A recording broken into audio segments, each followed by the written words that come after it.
This is a presentation by Derek Mulch. Derek is a fitness and radical life extension enthusiast with a background in personal training and nutrition. Derek's work has been published in various online websites and blogs. He's a dedicated practitioner of natural medicine, an amateur musician who we haven't heard play in a long time, and we'd like to hear play. And who believes a stellar pair of sneakers is a cornerstone of any hyped outfit. So true. You know, I never put that together.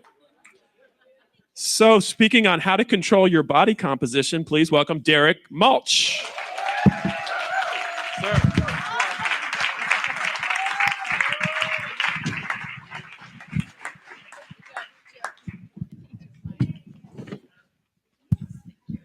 All right. Well, I'm really excited to be up here. It's been a long time coming. The last time I was up here talking to you formally about health and wellness was back when we had the health team, which consisted of Deb, Dr. Steve, and myself. So I am so excited to be talking to you about a very dense topic, which is how to control your body composition forever. So dense that we have to break this into parts. So part 1 will be all about fat loss. And if this goes over well, there will be part 2 and part 3. So hopefully it goes over well. Just a quick little background. In 2016, I went through a 4-month stint of unemployment. It was the most stressed I've ever been in my entire life. And in that, I let myself go a little bit. I gained some weight. I didn't work out as much. So I lost quite a bit of strength, developed some digestion issues.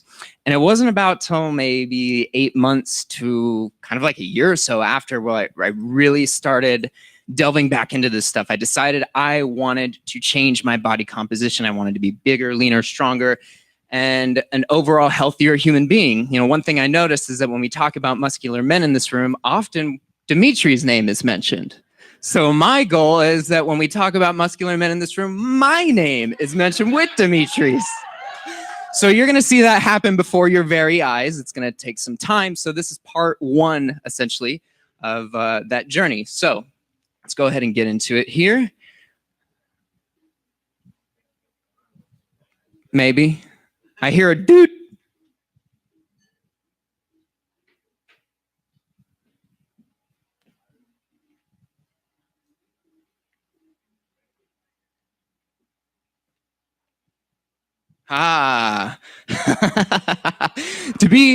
To be perfectly honest, I'm more embarrassed about this mustache than I am about my physique here. But anyway, so this this is March 2018 to August 2018. This is when I started really getting dedicated and started delving into this more. I actually really started around November 2017 or December 2018. So this before and after picture, this before picture rather, would probably be about 5 to 8 pounds heavier, and my weight would be a little bit heavier than that. So I really didn't start documenting till now, but in 4 months, I took my weight from 172 at about 18 to 19%-ish body fat to about 155 at 11 to 12-ish percent body fat. In that time, I only exercised about 4 to 5 hours per week. 3 to 4 of those sessions were lifting sessions, and about 1 to 2 of those sessions were cardio. And in that time, I gained strength on compound lifts, so like your bench presses, squats, which when you're calorically depleted, or not depleted, you're restricting rather, sometimes the best you can hope for is to maintain your weight, maintain your strength, not necessarily gain. So this was a total win for me. And in that time, I've actually put on more mass, but that's part 2. So we need to talk about a few things. We need to talk about, 1, what is an ideal body composition? So body composition refers to the amount of fat mass and lean body mass, which consists of muscle, skeleton, skeletal tissue rather, or organs. So an ideal body composition is different for men and women. For women, you're looking at about a lean body mass of 75 to 81%. For men, it's about 83 to 90%. So in other words, there's this body for fat percentage range that is ideal for health, wellness, and just general athleticism. And that would be about 19 to 25-ish% for women and 10 to 17-ish% for men. And studies show that when your body fat gets higher, insulin sensitivity is decreased, testosterone drops, estrogen rises with the more body fat that you carry. So you can clearly see This is not ideal if you desire leanness and muscularity and just overall well-being. So you probably are asking yourself, what does that look like? Well, I've got two pictures here for you. One on the left is women at different various body fat percentage ranges, and on the right is men. I do want to point out that these two pictures here and these two pictures here are not the topic of our conversation today. Unless you are a natural bodybuilder, there is absolutely no reason for you to get to these level of leanness because it's just not particularly healthy to maintain over time. It'll certainly F up your hormones pretty good. And you'll just not generally like life, and that's not what we're about. So the leanness that you would want to get for a woman would be about 18 to 20-ish%, and for men, about 8 to 10-ish%. But really the topic of our conversation is mine more lies in the middle here. So that range again from 18 to 25-ish for women and 8 to about 17-ish for men. Now you see yourself every day in the mirror. So just by looking at this, you can probably determine, give or take, where you fall and where maybe you would like to get to.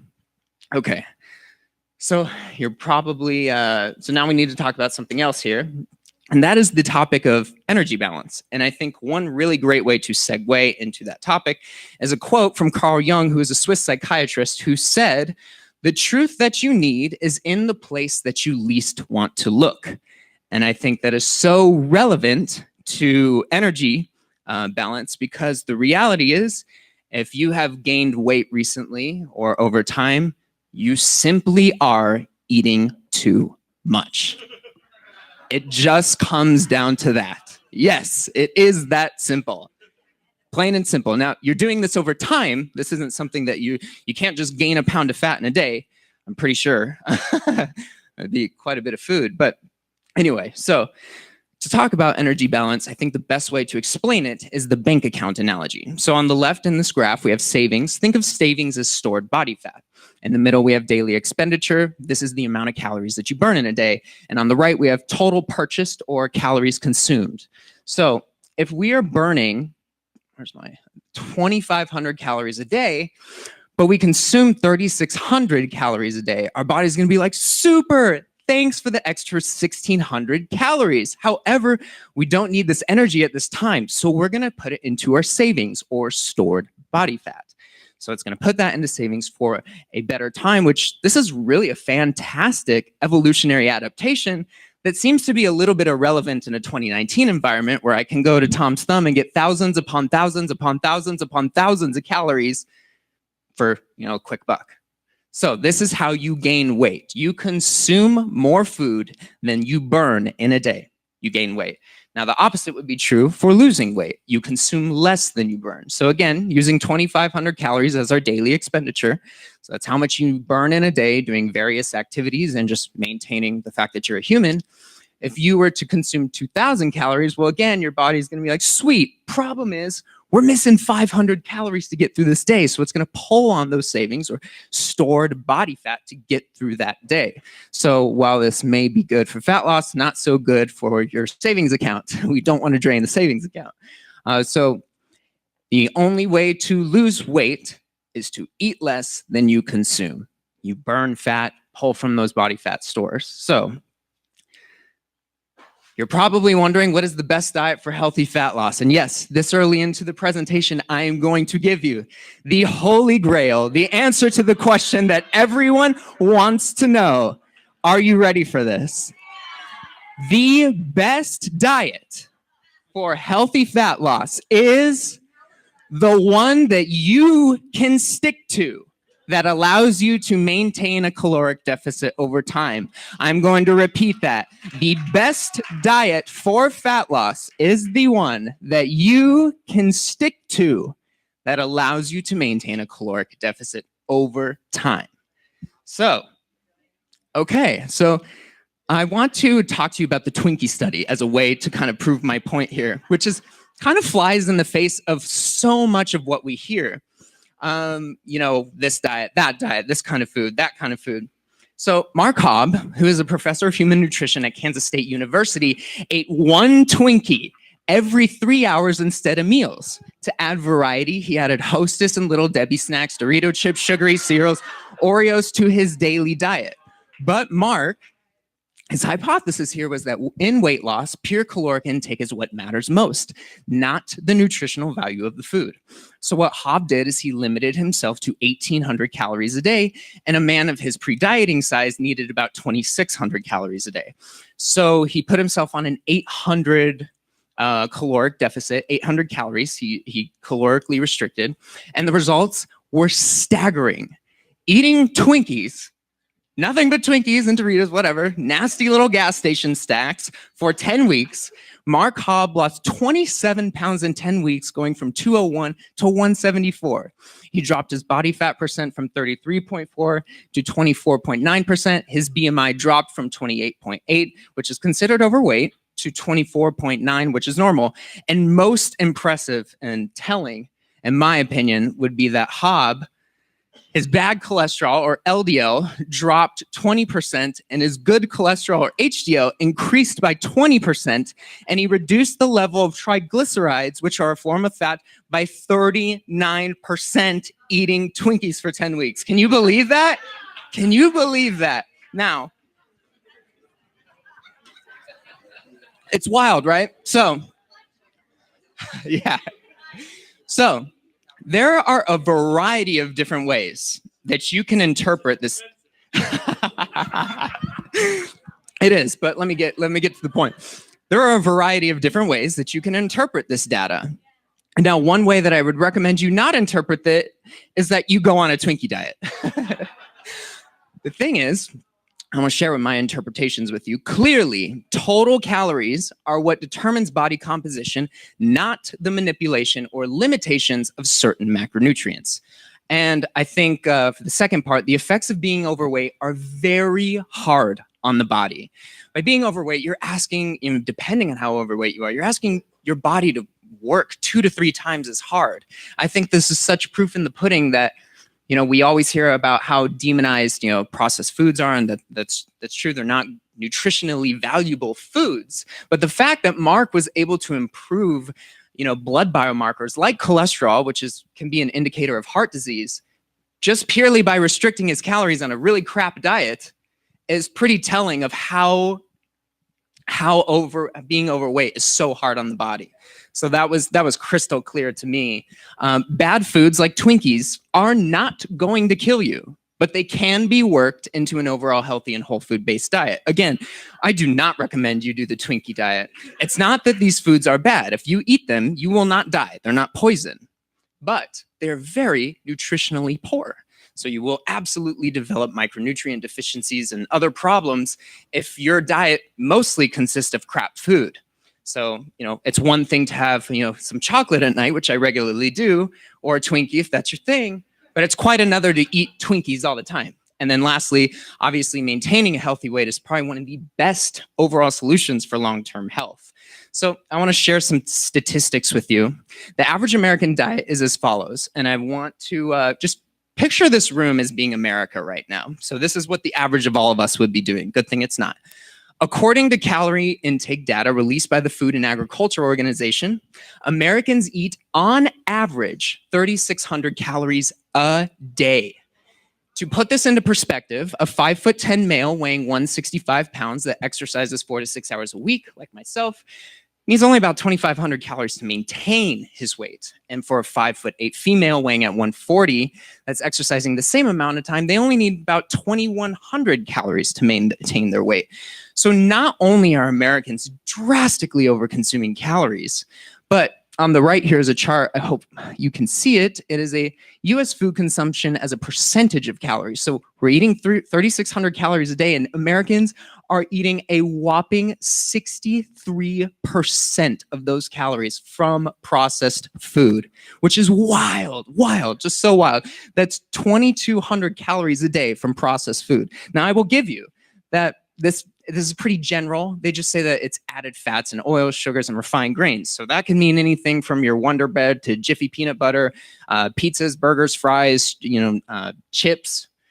It just kind of means a whole slew of things. And then with plant food, 12% of total calories. I can tell you for sure that is not enough, because plant food, that's consisting of fruits, vegetables, legumes, nuts, seeds, and whole grains, stuff that you should be eating in plethora, especially fruits and vegetables. So definitely not enough. And then the 25% coming from animal food, which is meat, dairy, eggs, fish, and seafood. I guess that would be relatively normal. But anyway, so that's over 1,000 plus extra calories that Americans are consuming a day. And since 3,500 calories equals 1 pound of fat, it's how much it takes to either gain or lose a pound of fat. A surplus of 1,000 calories a day is going to help you gain weight to the tune of 2 pounds a week, 8 pounds a month, or more if such dietary habits are sustained. So I also want to point out here too, speaking of what is the best diet. So what happens when the average American goes on one of the 3 currently most popular diets? Well, the 3 currently most popular diets right now are keto, paleo, and vegan. So as you can see on the left here, we got the standard American diet. So if you're on the standard American diet, there isn't a food that you won't eat. You have food choices galore, you know. However, if someone was to go on paleo, keto, or vegan, you can clearly see right off the bat, paleo, you're limiting your food choices. So you're not eating usually dairy, legumes, and grains. Keto, I know my graph's probably a little fucked up. I know that they don't eat much plants. It's mostly fat and very little protein. And then vegan, you're eating all plants. So what's happening here, and I think why we see such, you know, anecdotal success is kind of this honeymoon phase. If you are on a typical diet, you have food choices galore, it's unlimited. And then for the next few months, you try and do one of these diets and limit your food choices, you're gonna have some time where you're trying to figure out, how do I work this diet? How do I eat a vegan diet that's all plants? How do I eat no carbs whatsoever and mostly fat on a keto diet? So people tend to lose a good amount of fat. I'm not saying these diets are bad by any means, but a lot of charlatans and zealots of these diets who are very financially invested in them will usually tell you that as long as you don't eat X food on this diet that it restricts you, will just, you'll live forever, you'll lose weight, you'll be the healthiest you've ever been. But the problem with that is you can gain weight on healthy foods. I've done it. It doesn't matter the food source, it matters how much. So again, these diets are great, even therapeutic. In fact, keto was invented to reduce seizures and epileptics. I'm pretty sure that is the origin in which it was developed. So it's really great. But is it something you can stick to over time? That I don't know. You have to answer that for yourself. For me, that would be a no.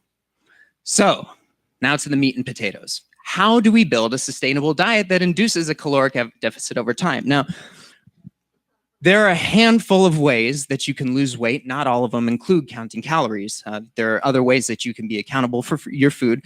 But again, I am showing you what I did to produce the results that I showed you at the beginning of this presentation. So the first thing that we need to do is determine the amount of calories you need to eat per day to lose a target amount of fat per week.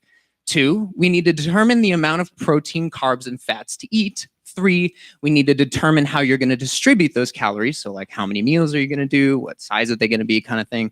And then 4, build a meal plan based on foods that you actually like. I know, right? That you actually like. Novelty, right?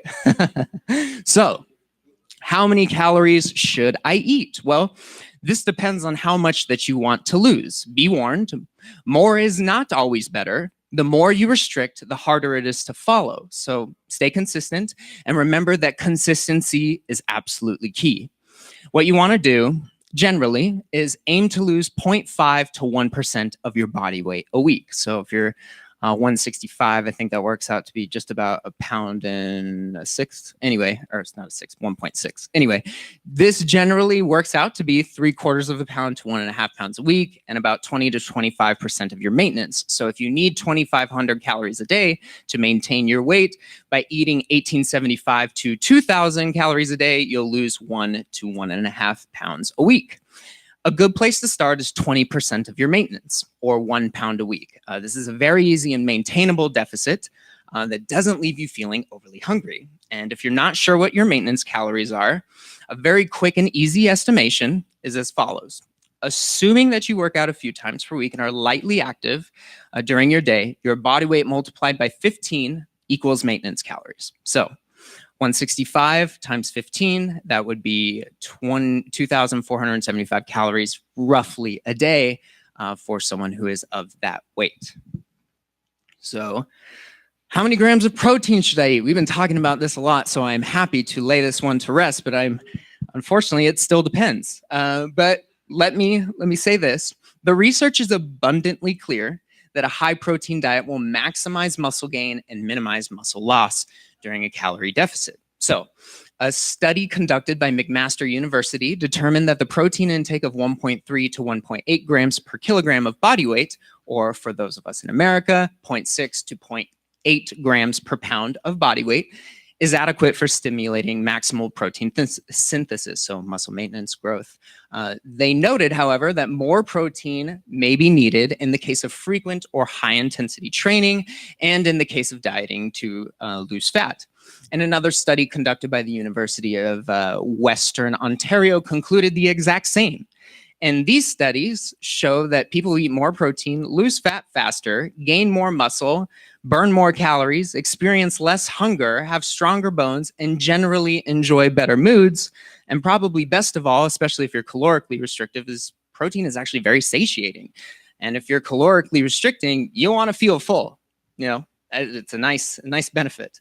So if you're looking to optimize your body composition, I would recommend consuming around 0.6 grams per pound of body weight, maybe even up to a gram per pound of weight for those particularly athletic. That works out to be 100 grams to 165 grams of protein per day for a 165-pound man, or 78 to 130 grams for a 130-pound woman. My personal preference would be 0.8 grams, which is in the middle of these recommendations. It's not too low a protein, and it's certainly not too much either. Great sources of animal-based proteins would be eggs, meats, seafood, and dairy. Great sources of plants would be legumes, peas, rice, oats, and nuts.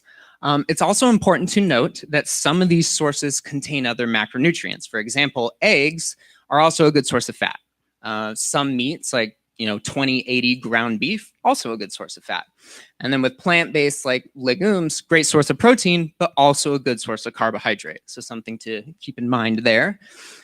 Speaking of carbs and fats, how many grams of carbs and fats should I eat? Well, this largely comes down to personal preference, i.e. higher carb, lower carb. It's important to note, however, that higher carbs has been repeatedly shown to be superior for athletic performance. And despite what you may have heard, low-carb diets are not better for fat loss. A study conducted at Stellenbosch University found that when caloric intake and protein needs are matched, meaning they're consuming the same amount of calories and the same amount of protein, there is no difference or advantage in fat loss. These individuals following these protocols saw identical rates of fat loss, further holding weight to that personal preference is utmost. So generally a good amount of fat for satiety, health, proper hormone function is around 20 to 30% of your total daily calories. And then ideally you would fill the rest of those calories with carbohydrates. Also, one thing I want to mention here, really important at the bottom, if you took home nothing from this presentation other than this, it would be a total fucking win. Aim to get 2 to 3 servings of fruits and vegetables a day like it's your religion. I'm telling you, this alone has been something that's really helped me over the last year. I am very religious about making sure I get those fruits and vegetables. Even ask Hannah if you don't believe me. So putting the diet together based on the numbers that I have provided on the left, you will see a generic numbers for a 130-pound female. On the right, generic numbers for a 170-pound male. So total calories are as such for each: protein, carbs, and fats. So this would be a generic starting place. One thing to note is that calories are not perfect. Today we're going to spend 5 hours sitting here. And then if you exercised in the morning, your daily expenditure today might not be as much. But if tomorrow we all go out and do a 3 or 4 hour hike, our energy expenditure is going to go through the roof. So again, these are starting points. It is not a perfect equation by any means, nor will it ever be. So meal distribution. A 2,000 calorie diet can be distributed in many ways. And ultimately, this also comes down to personal preference. Now, it used to be you have to consume 6 meals a day, spaced out every 2 to 3 hours. And now I think half of this room is doing intermittent fasting. So You can do the warrior diet, which would be intermittent fasting, and then you eat a massive dinner of 2,000 calories. Mazel tov if you want to go that route. That's quite a large meal. You can also do 2 calories. So if you are doing intermittent fasting, skip breakfast, then do a 500, 1,500, whatever. Do 3 meals, 4 meals. It does not matter. It's all about what you can stick to. My recommendation would be, if you are aware of how much or how many meals you eat in a day, so if you're currently doing 3, I would stick to that. Stick with what you're already comfortable with. Stick with 3 meals, and then just adjust the calories accordingly. So meal planning and prepping. You can meal plan and prep a variety of different ways, but what I have found to be most effective is to be planning a single day's meal plan, and you follow that every day. When you grow bored of a certain food, I sub it out for another. So steak for pork, or banana, or berries for a banana. So with that, it might sound crazy to consume the same foods every day. Just hear me out on this. Maybe even try it before you knock it. I'm not so sure about we do develop certain food sensitivities. I don't buy too much into that hype, just from anecdotal evidence. And I know it might sound boring to you, but consider that your weeks are probably largely busy, just like mine. So taking out the thought process of what am I going to eat is actually very liberating. Yeah, so again, let's say for lunch, you're always doing like a rice bowl with steak. If you get bored of the steak, no problem. Switch out the meat. Or if you get bored of the rice, switch it out for a different type of rice. Wash, rinse, and repeat. This actually alone was very monumental for myself and Hannah getting on the same page. Hannah actually lost 40 pounds last year. For only 2 months did she counted her calories for about 2-ish months. And then us just doing this switch of prepping ingredients as opposed to meals, which I'll get into here, was so monumental in creating that daily habit that she can just keep going and going. So to that, prepping ingredients versus meals I found to be very effective, as it allows for the flexibility and ease of mind instead of having to develop specific meals like stuffed peppers, for example. It's a little tiring to think about, I got to create my chow mein dish, my stuffed peppers, But if you prep, a big bowl of rice, big bowl of roasted potatoes, you saute a bunch of different veggies, you slow cook a few meats, and you have all these ingredients that you can just pull on at any given moment. And you come home from work, you have all these ingredients that you can make whatever it is you want. It allows for flexibility and ultimately something you can stick to. Adherence is utmost. Okay, so using a spreadsheet or MyFitnessPal, which is an app that I'm sure you can get on Android, I know you can for sure get it on an iPhone, is my tool of choice. It's a really, really great app. I would recommend using it. But you can figure out these numbers, decide how you want to plan out your meals and distribute those calories accordingly, and then stick to the plan. So this is what my current meal plan is. So in August, I switched over to like a mass gaining phase, trying to gain muscle and strength. I've now pretty much completed that. And I, as of this week, am doing this all over again so I can get back down, see what I've built, and then keep repeating the process. That's how this works. But so this is, I want to show you what I'm doing right now. So I've got my numbers figured out. So in meal 1, I work out very early in the morning. So right now I'm doing a protein shake with coconut water. And then meal 2, after my workout, I'm doing a protein bar and an orange. Then I go to work, and this is lunch, which is like a Mexican fiesta steak thing. It's peas, corn, potatoes, with some steak, and then afterwards I wash it down with a little bit of cranberry juice because it's good for the liver, among other things. And then for dinner, I come home and I'm having a rice bowl, which is some sauteed veggies over some white rice with some pork and avocado. And then meal 5, right before bed, is some banana bread that Hannah made that is absolutely delicious. See, fitting it in. That's what it's all about. So here is a list of different foods and what they're mostly contain. So you got protein foods, carbs, and fats. I liked with this one particularly because a lot of them were just what the healthy choices are. And I know for a fact, well, I'll speak for myself. I'm definitely going to be having burgers, tacos, pizzas, burritos, or sandwiches at some point over the next, few hundred years. So the idea of pretending like I'm not going to do that because they're quote unquote bad foods is absurd.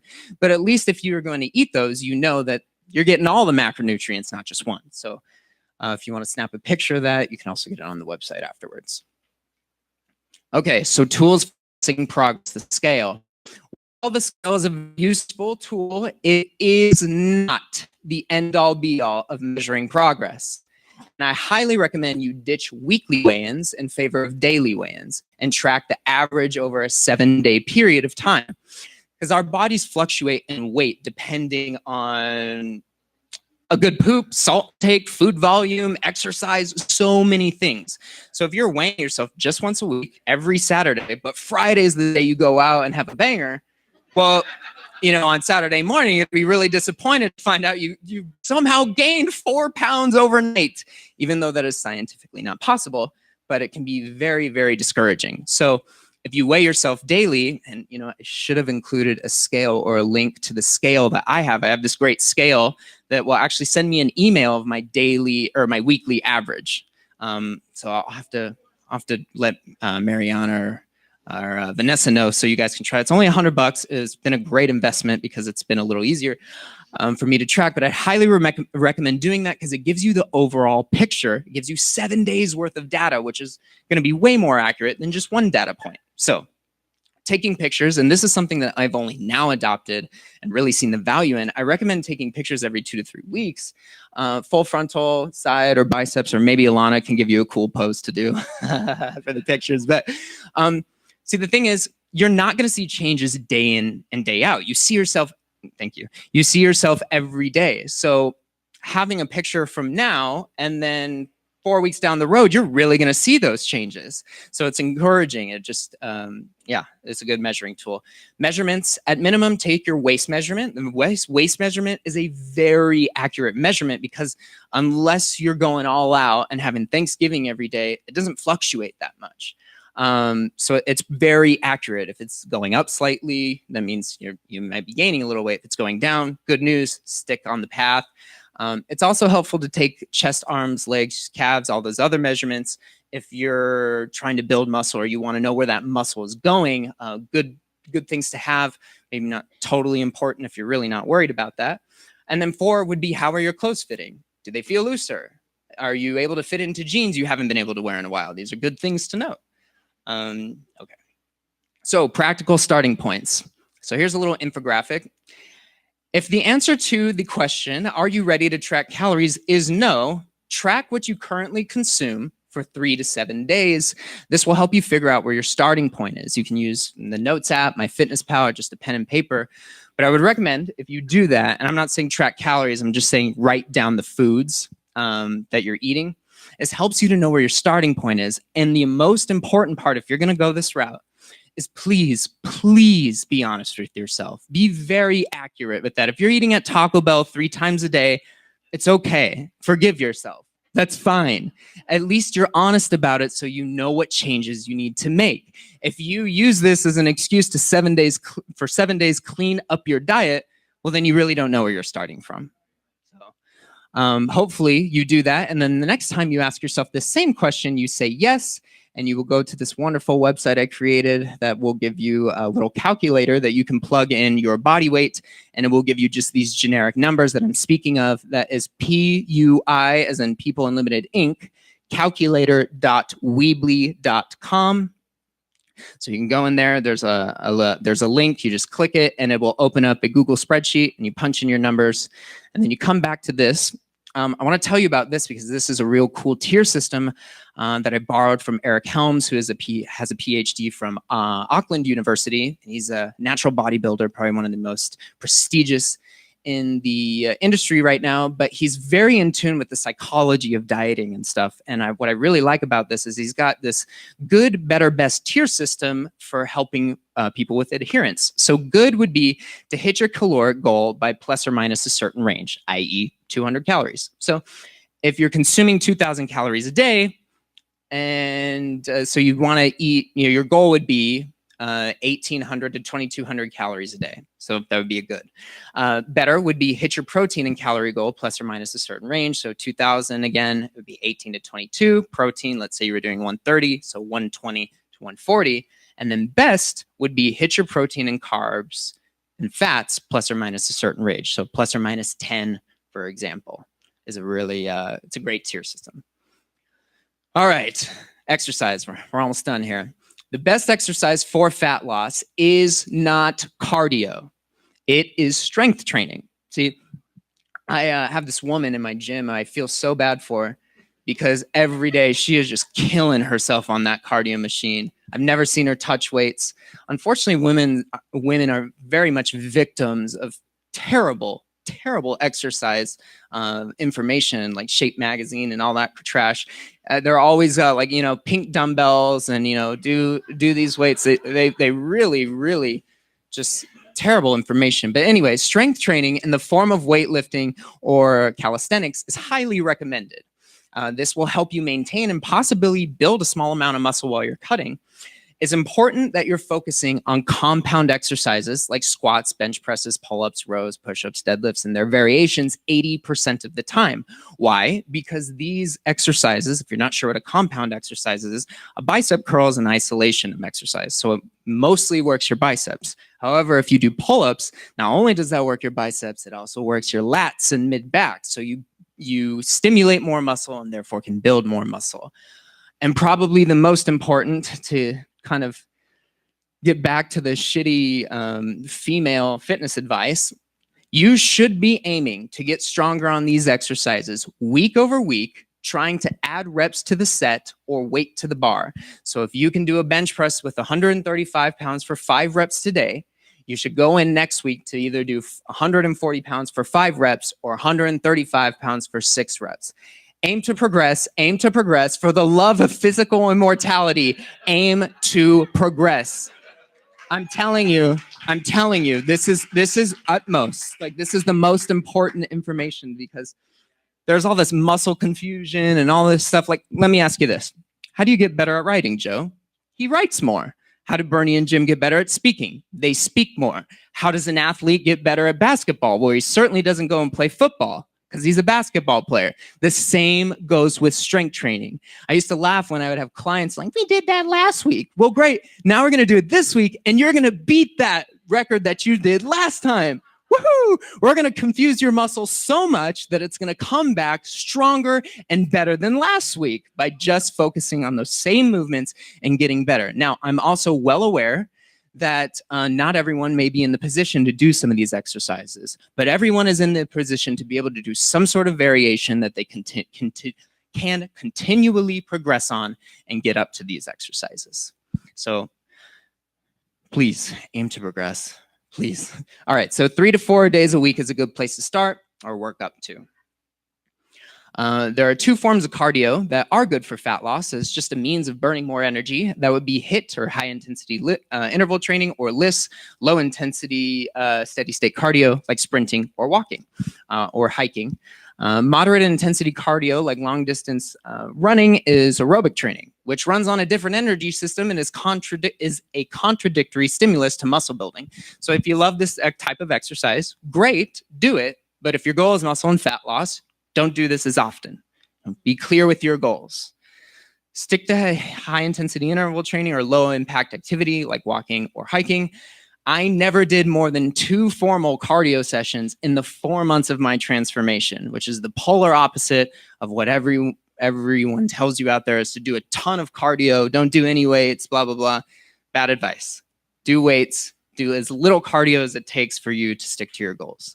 Cardio should be used as sparingly as possible as a way to induce having to cut calories further. So again, not saying cardio is bad. I'm just saying if you desire getting lean and jacked, it's not as good. So in summary, here we go. In summary, the best diet is absolutely the one that you can stick to. Aim to build up or start strength training 3 to 4 days a week and use cardio as needed. Go to PUI.dietcalculator.weebly.com to find your numbers, create a daily meal plan, and track your calories using your tool of choice. Oh yeah, for sure. Track your progress with daily weigh-ins and weekly average pictures and clothes. And probably the most important is be patient and trust in the process. Thank you. Yeah. Woo.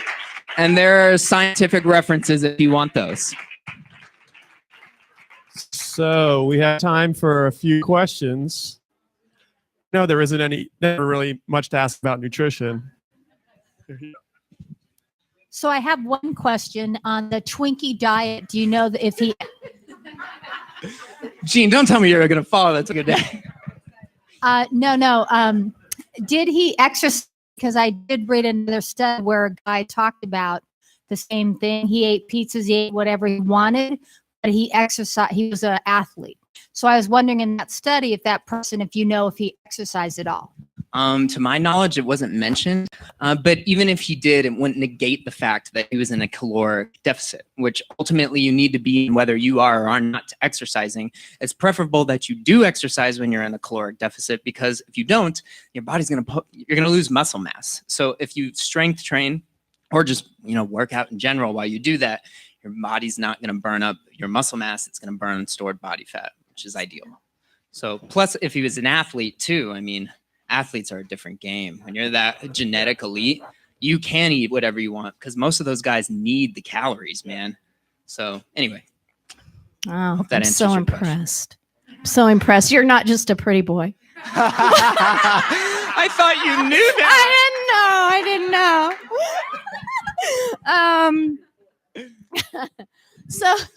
So I loved it. The issue I have is with the protein part, of course, because it seems high to me. But what is? I know there's a thing around too much protein is hard on your kidneys. That's probably more animal protein. But do you know any studies around that?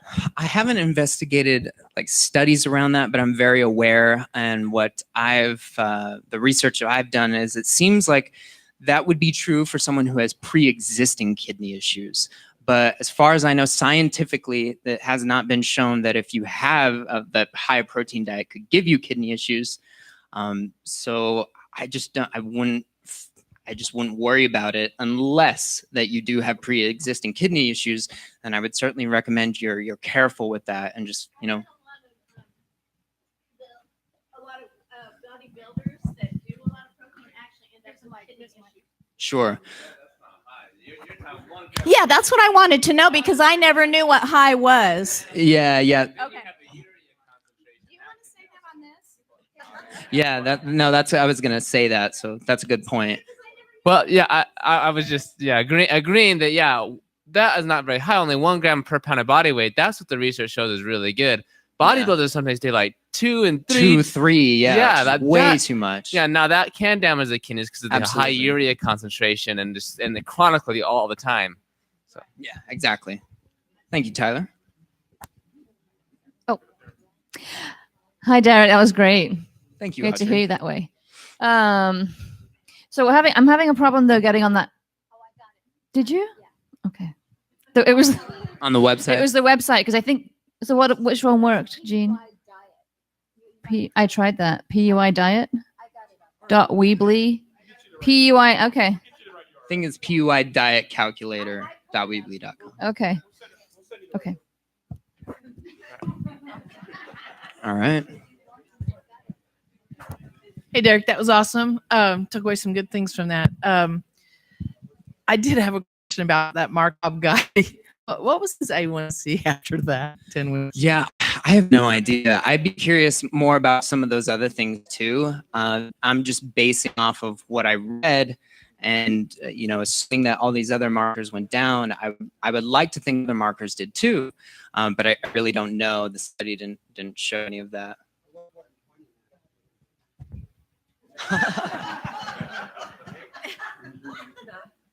Well, one important point which you did say, but don't miss this. It's not really the point that whatever else happened to his blood work. Yeah. Okay, that's not. It was a test to see what happened calorie wise. That calories are calories basically. Yeah. Okay, and he still went, and the surprise was that he did go up in his HDL, yeah, and lower his cholesterol went triglycerides down. too. Okay, but as the rest of the blood work, don't lose track of what the point of this whole thing was. That calorie restriction is very vital, and if you want to get to the base you want to get to, Yeah. okay, that's the whole point. So don't get caught up in the rest of the stuff because that would just confuse you the issue. Yeah. It's important to note too, I don't think I mentioned it, but we had Brian Delaney here, which, I mean, he owns he's part of an institution around calorie restriction. So not only is caloric restriction great for longevity, but it's also good for, getting to your body goals. So, there's that too. And it seems to indicate what you said, which is that being overweight is very, very bad for you beyond So even just clear. eating poor food. Yeah, exactly. Yeah. That's the one. Yeah. Yeah, and I like Derek already pointed out, over a period of time, you wouldn't want to eat Twinkies or whatever. You need nutrients, but Yeah. this was a test to prove the calorie thing, and that's so. Again, don't get lost in the other part of it. Okay. Yeah, right. Glenn.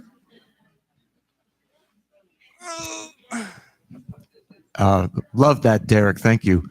As a thin body type who's okay with the muscle and getting more muscle now, I have very low fat. So do you have anything to speak to increasing a good fat, or more specifically, do you know about the brown fat? You're talking about building muscle. He You needs need the fat. He needs the fat. He's too lean. So yeah, I mean, you need to focus on building muscle, which will be the topic of one of the next two. We'll see. But yeah, I mean, I wouldn't be calorie restricting if I were you, because you will lose weight and you probably will lose muscle too, unless you're doing the exercise. So I would focus on building muscle, doing some healthy strength training, and trying to progress on that, and eating enough to maintain your weight and maybe just a little bit more so that you gain weight. That's another thing too, which I'll talk about in the next presentation. But bodybuilders, all these magazines tell you that you can gain, so much muscle in like 2 weeks. It's not real. Muscle gaining muscle is a very complex process that takes quite a bit of time. It's going to take you, like for me to go to a Dimitri level of lean body mass is going to take me 2 to 3 years. So, it's going to take some time. So I would say eat at a relatively maintenance, maybe slightly above. So you're full, you're feeling good, you're well fed, and keep doing some good exercise. Yeah. Yeah. Oh, yeah. I mean, if you're not eating like a more protein, I would highly recommend that. One thing I didn't point out too is that I did come across some stuff about, elderly people and protein. So protein goes for them too. Get more protein for sure, whether it's plant or animal, whatever you want. More. No, you're absolutely not. The research is absolutely clear. Right. All right. Is that? Oh. Bruce. Just a quick question about fat, because I've been trying to gain muscle, not just weight, muscle. Yeah. And I'm just saying the idea of eating more fat doesn't seem like you'd want to eat, no matter what you weigh, you wouldn't want to eat more fat. I would think you would want to, whatever your goal is, if you're building muscle, you want to build muscle. But I mean, there's good fats and bad fats, but it just seems like you would not want to increase your fat. Yeah, I mean, again, that kind of comes down to personal preference. But like I was saying, it's very clear, especially for anaerobic exercise, which is what I'm talking about, strength training, that energy system runs on glucose. So carbs are utmost. If you're going to increase your calories and you're doing this, and you're eating a healthy amount of fat, 20 to 30% of your calories, at that point, add more carbs, absolutely. And if you're struggling to gain weight, then, you definitely want to be eating more, and you might want to find some hyper palatable foods that are easier for you to get down. Like a protein shake's really good for gaining weight, because it doesn't take a whole lot for you to get that down. You just drink it. You know what I mean? Right. So something to consider, maybe a good protein shake with a banana and some coconut water for you, or something along those lines. That's I would recommend the carbs for sure. Right. That I would agree that, but you don't want to increase your fat unless I don't know where you would be. Yeah, I mean, the thing is too, is like fat, it all depends on calories, but fat is more easily stored as fat. It's actually much harder for the body to take a carbohydrate and turn it into fat. So, it's pretty hard in this day and age, I would think, because it's not the 90s low fat craze. It's pretty hard to undereat fat. It's pretty abundant in almost, most foods that people are eating. So definitely I would push the carbs if I were you. Yeah. Right. All right. Thanks. No need to keep upping the fat unless for whatever reason you're doing a ketogenic diet. Probably the eat more, eat less applies, probably. Just like one takeaway of your presentation, right? If you want to lose weight, move more, eat less. If you want to gain weight, eat more. Yeah, exactly. But do it. That's what I smartly. learned today. Yeah. No, I really. guess that's just me. No, do it smart. Like, don't really overeat. Like, if you're gonna overeat to gain weight, start with like just 200-ish calories over. Very, very small. It took me. Let's see. I started in August, and now it's February, and I gained like maybe 10, 12-ish pounds over that time. So it's very slow. Only like 1 to 2 pounds a month. Very slow. But my strength went up. Like, I haven't done incline dumbbell presses with 80s since I got hurt like a year ago and went and saw Dimitri for my shoulder. So pretty sweet. Oh, and I can do weighted chin-ups with 45 pounds. So like, that's pretty cool too. And your back is going to look really cool when you can do that. So you'll see in time. Thank you. Thank you. It means a lot coming from you, Alana. Thank you. I did want to say thank you. That was actually really good. I really enjoyed your presentation. Thank you. I actually did a master's in exercise and sports conditioning, and you hit on some really important points on everything that you said with the diets and everything. I thought I would just add maybe two thoughts Sure. that maybe you'd also find interesting with the fat and also with the protein is sometimes if we're always having like a higher protein intake, which is really good, the research is very clear on that. Sometimes we can kind of get stagnant. Sometimes it's good to mix it up. Go high protein, like 1 pound per 1 gram per pound of body weight, and then like go like really low, like half a gram per pound of body weight or even lower, just for a little bit. And you'll notice because you get that mTOR stimulation. You probably talked about that with the intermittent fasting. Chronic mTOR stimulation can be really, really bad, but you can gain so much muscle by doing it initially, and then you kind of back off. So you do cycling. So I'm a huge exercise guy. Like I do like 10 to 15 miles a day, like Bill Andrews, and I also lift weights. So I compete in powerlifting like competitions, like like Oh, it's awesome. bench pressing, like 300 something pounds and different things. Like that's been my life, and I've applied these principles of like the calories, cycling and grams and things. And so when it comes to the fats, sometimes like people like saturated fat's really, really bad. Well, it can be, but saturated fat can actually increase testosterone levels. Yeah, exactly. So having some, again, cycling up on that. Increased fat intake can increase mitochondrial activity because that's what burns. So I love the idea of go ketogenic for a couple weeks, but don't do it all the time, Yeah, Yeah. that's right. Thank you so much. Yeah, thank you. Cool.